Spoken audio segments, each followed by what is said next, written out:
We're going to make our way to Chippewa Square. You may know this as the site where Forrest Gump was filmed, or part of that bench scene. The Chippewa Square sign is right where Tom Hanks once sat. That bench is no longer here. But as we round the corner, you'll see the Foley House Inn has an American flag hanging out from the building. I'll point it out to you. It starts with Honora Foley, who is an Irish immigrant with her husband. They had big aspirations, as many immigrants do when they came to America. And her husband died of what? Can anyone tell me?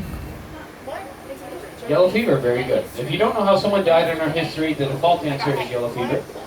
There's the American flag, there's the Foley House Inn on your right. And her husband died, and she actually lied to her friends and family and said that she was still mourning her husband's death for several years. And her friends and family insisted she could not replace her husband.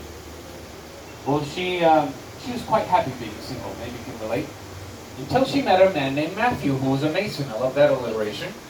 I'm sorry. And she wanted to turn her home into what it is today, a boarding home.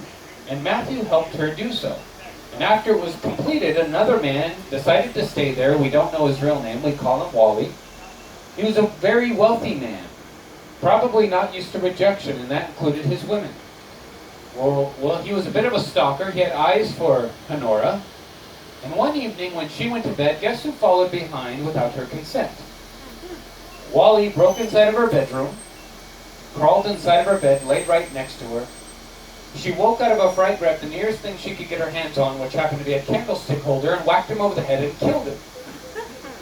Now Matthew came to her rescue and said, "Honora, what have you done?"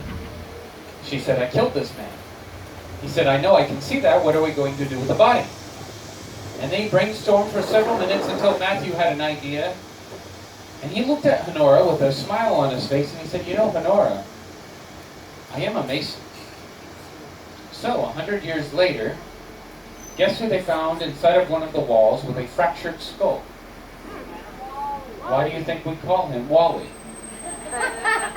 Always a delayed reaction on that one. So wherever you're staying tonight, I would knock on the walls next to you just to see if you hear anything suspicious. Many contractors that come to Savannah are well aware of what they might find. I heard millennials like to travel to haunted cities on purpose to stay in haunted buildings. I don't know if that's true or not. I guess that's a new trend. Are you guys into that sort of thing? Oh, yeah. Our next location will be the Sorrel Weed House. It's considered one of the most haunted buildings in Savannah. And she mentioned before, there's been a lot of Grave Encounter reality shows that have come to the Sorrel Weed House to film their shows. You can go to the Sorrel Weed House Evidence Facebook page and see many sightings that people have posted.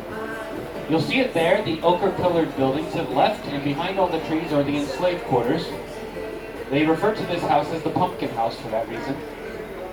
It starts with Frances Sorrel, who was a wealthy merchant, married even wealthier, a woman named Lucinda Moxley. They had 3 children together. One of them was Frank Sorrel, who was a surgeon who performed many of his surgeries right down there in the basement.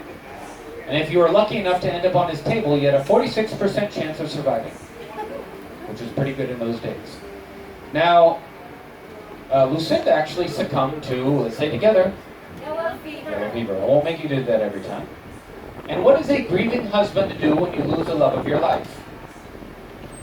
You marry their sister, Matilda Moxley. For the first 10 years of marriage, she had eight children. Long time to be pregnant, but it's even longer when you're frowned upon out in public. Now, pregnant women were not treated so well at that time, and they were caged inside of their homes. And if you survived 2020, you might relate to that feeling. So she was hallucinating,